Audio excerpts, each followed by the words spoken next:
2 weeks after I signed a $30 million contract with my future brother in law, my family sat me at a folding table beside the kitchen. My name is Vivian Park. I'm 35, founder of Stratus Innovations in Seattle. I built my company from nothing. No family capital, no favors, just long nights, burned coffee, and a stubborn refusal to quit. I thought my sister's wedding might finally change how they saw me. I was wrong. The Whitmore estate looked like something lifted from a luxury magazine. Manicured lawns stretched toward marble fountains. Soft string lights glowed as if the sun itself had been curated. Guests floated past in linen suits and silk dresses, champagne flutes catching the light. From the outside, it was perfection. Inside my chest, something felt tight. I arrived with Caleb Reyes, my plus one, his hand warm and steady at the small of my back. He leaned in and murmured that the place felt unreal. I smiled because smiling had always been my role. The agreeable daughter, the low-maintenance sister, the one who never needed too much. My parents spotted us near the bar. My mother's eyes flicked over my emerald dress like she was assessing furniture. My father nodded, already half-turned toward a conversation with Graham Whitmore. When Graham shook my hand, he looked me in the eye. "So you are the mind behind Stratus Innovations," he said. "Impressive work."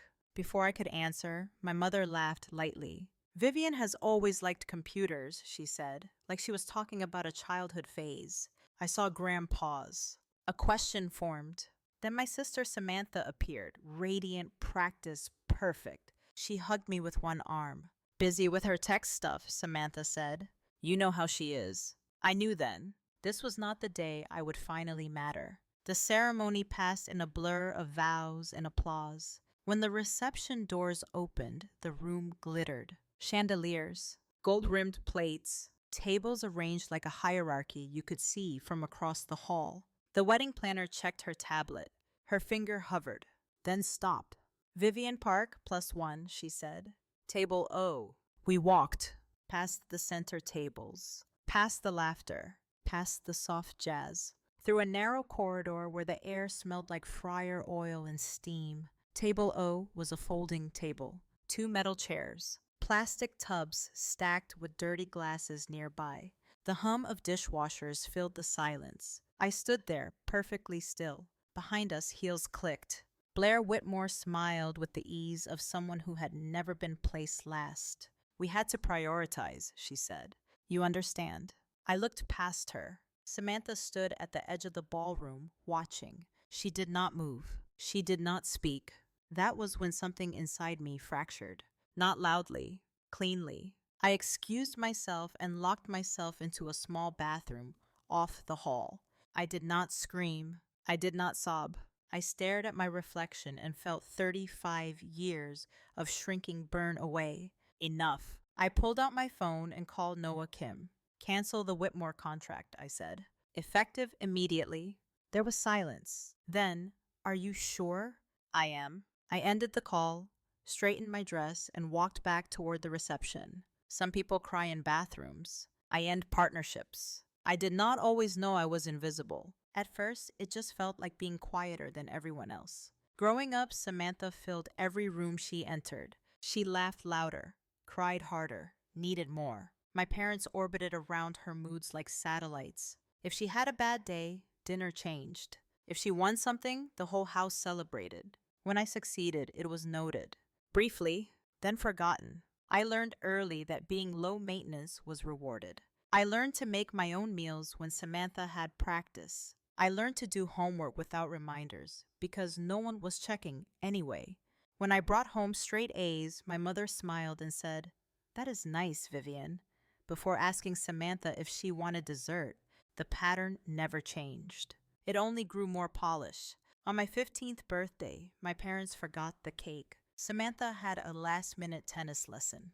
They promised we would celebrate later. Later never came. I ate instant noodles that night and told myself it did not matter. At Berkeley, I walked across the graduation stage and scanned the crowd. My parents arrived as people were standing up to leave. My mother waved like she had been there the whole time. I smiled because smiling was easier than explaining. When I told them I was starting a tech company, my father asked how risky it was. My mother asked if I had a backup plan. When Samantha joined a consulting firm connected to a family friend, they told everyone at dinner parties. So I stopped sharing. I stopped expecting. I built Stratus Innovations quietly. I worked until my hands shook. I pitched to rooms where no one remembered my name. I slept on office couches. When the first funding round closed, I celebrated with a gas station sandwich alone in my car. It felt safer that way. Success could not be minimized if no one was invited to witness it. Years later, when Stratus finally took off, my parents began telling people I was doing well. They never asked what the company did. They never visited the office. They never met my team. Then Samantha got engaged. The invitation arrived like an afterthought. Heavy paper, elegant font, no note, no warmth. I read it standing in my kitchen, holding an unpaid parking ticket in one hand and a grocery list in the other. I almost declined. When my mother called to make sure I was coming, she said, "Just behave, Vivian." Like my presence was a liability that needed managing. That word stayed with me. Behave. At the engagement party, I met Graham Whitmore for the first time. He asked sharp questions. He listened. He treated me like someone whose time mattered. When the contract closed 2 weeks later, $30 million tied to Stratus Innovations, my team cheered.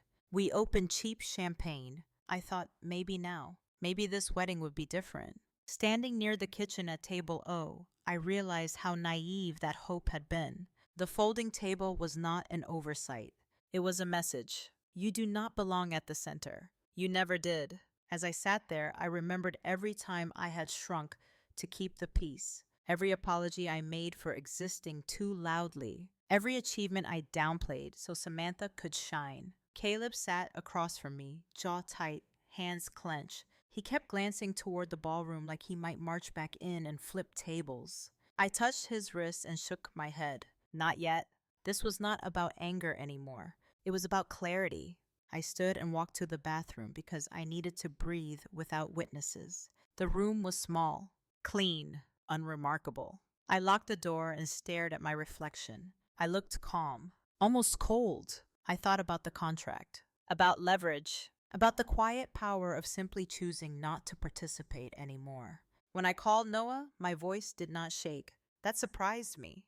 I expected fear. I expected grief. Instead, I felt relief. Back in the hall, as I walked toward the reception, I saw my parents laughing with guests.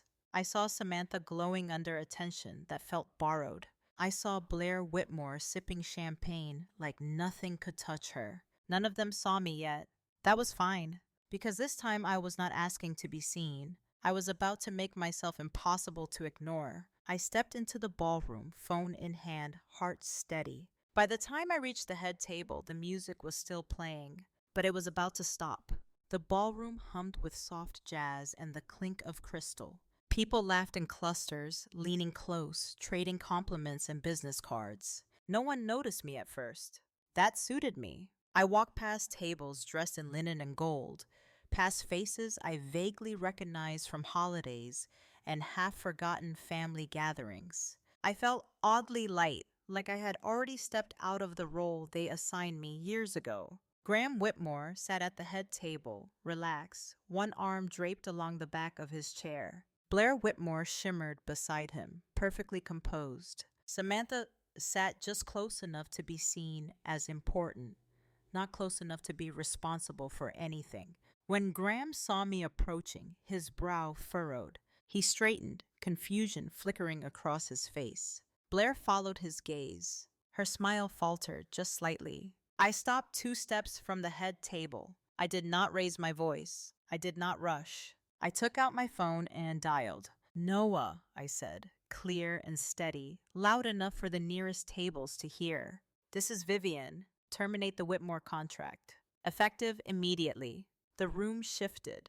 It was subtle at first. A pause in conversation. A fork frozen midair. Then a ripple of whispers moved outward like a dropped stone in water. Graham stood halfway from his chair. "Vivian," he said, low and controlled, "this is not the place."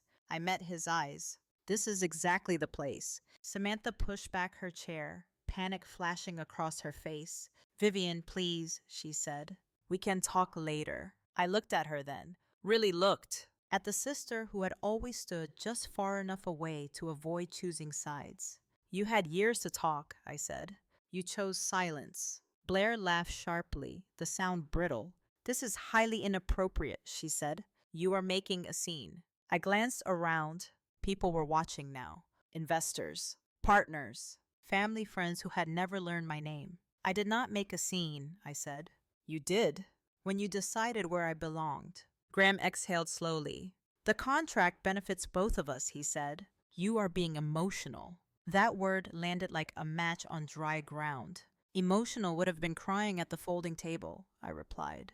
This is business. From the corner of my eye, I saw two men stand. Michael Lee from Harbor Capital, Gerald Evans from Alpine Ventures. They exchanged a glance before approaching, curiosity sharpening their expressions. Miss Park, Michael said carefully, is this partnership fully dissolved? Yes, I said. As of this moment. Gerald nodded slowly, eyes flicking to Graham. Interesting timing. Blair opened her mouth, but no words came out. Samantha looked like she might be sick. I slipped my phone back into my purse. I wish you a beautiful wedding, I said evenly. I will not be staying for dessert. Then I turned and walked away. Behind me, the music faltered. Someone scrambled to adjust the playlist. The illusion cracked. Outside, the night air felt cool against my skin. Caleb was already there, waiting near the valet stand, eyes bright with something like pride. That, he said quietly, was legendary. I let out a breath I did not realize I had been holding. I did not plan a speech, I said. I just stopped protecting their comfort. He smiled. That tends to change things. By the time we drove away, my phone was vibrating nonstop. Calls, messages, names I had not seen in years lighting up my screen. I did not answer any of them. Monday morning arrived like any other. Gray Seattle light filtered through my office windows. I sipped my Americano while Noah stood in my doorway, phone pressed to his ear, eyes wide. They are calling everyone, he said when he hung up. Legal, PR, even suppliers. Good, I said. Send the termination letter. He hesitated. There will be fallout. I know, I said. There already was. An hour later, my inbox filled with new messages. Not panic, interest. Michael Lee wanted a meeting. Gerald Evans suggested lunch. Momentum shifted, quietly but decisively. Then a text from Samantha appeared. You ruined everything. I stared at the words for a long moment. Then I set the phone face down. Caleb leaned against my desk, coffee in hand. Or, he said gently, you saved yourself. For the first time in days, I smiled. I knew the next conversation with my family would not be easy. I knew there would be accusations, guilt, attempts to rewrite the story. But I also knew this. The seat they denied me no longer mattered. I had already built something far more important. The days after the wedding were quieter than I expected. No shouting matches, no dramatic confrontations, just distance and clarity. My parents called first, then stopped when I did not return the calls. Messages followed, carefully worded, as if they were negotiating with a stranger instead of their daughter. They wanted explanations, apologies, a way to smooth things over. I did not offer any of that. Samantha texted again 3 days later. She asked to meet, just the two of us. I agreed, not because I owed her anything, but because I was curious who she would be without an audience. We met at a small cafe on Capitol Hill. She arrived early, eyes tired, hands wrapped around a cooling cup of tea. When she saw me, she flinched like she expected anger. I did not give her that. I was jealous, she said finally. I always have been. I waited. You built something real, she continued. I married into something borrowed. It was easier to make you smaller than admit I felt behind. Her honesty surprised me, not because it was deep, but because it was late. I am not carrying that anymore, I said. Your insecurity, their expectations, none of it. She nodded, swallowing hard. Is there a way back? I considered the question carefully. There is a way forward, I said, but it is not the same thing. We left it there. Back at work, Stratus innovations surged. New partnerships formed. Old ones faded. The company grew stronger without the weight of compromise. I slept better. I laughed more. I stopped checking my phone during family gatherings because I stopped attending them altogether. One evening, Caleb and I sat on my balcony overlooking Lake Union, the city lights blinking like quiet affirmations. He asked if I felt guilty. I felt guilty for years, I said, for wanting more, for taking up space, for not being grateful enough for crumbs. And now?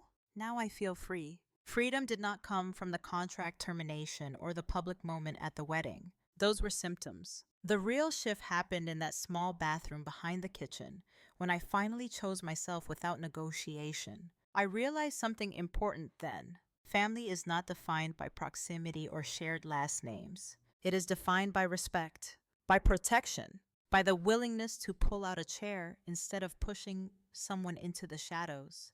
They never gave me a seat at their table, so I built my own. It is larger, it is sturdier, and everyone who sits there knows exactly why they belong. If you have ever been overlooked in rooms you helped build, if you have ever been told to behave instead of be yourself, hear this clearly. Protecting your peace is not selfish. Claiming your worth is not cruel. Walking away from disrespect is not failure. Sometimes the most powerful thing you can do is stand up quietly and leave. And sometimes that is how you finally arrive.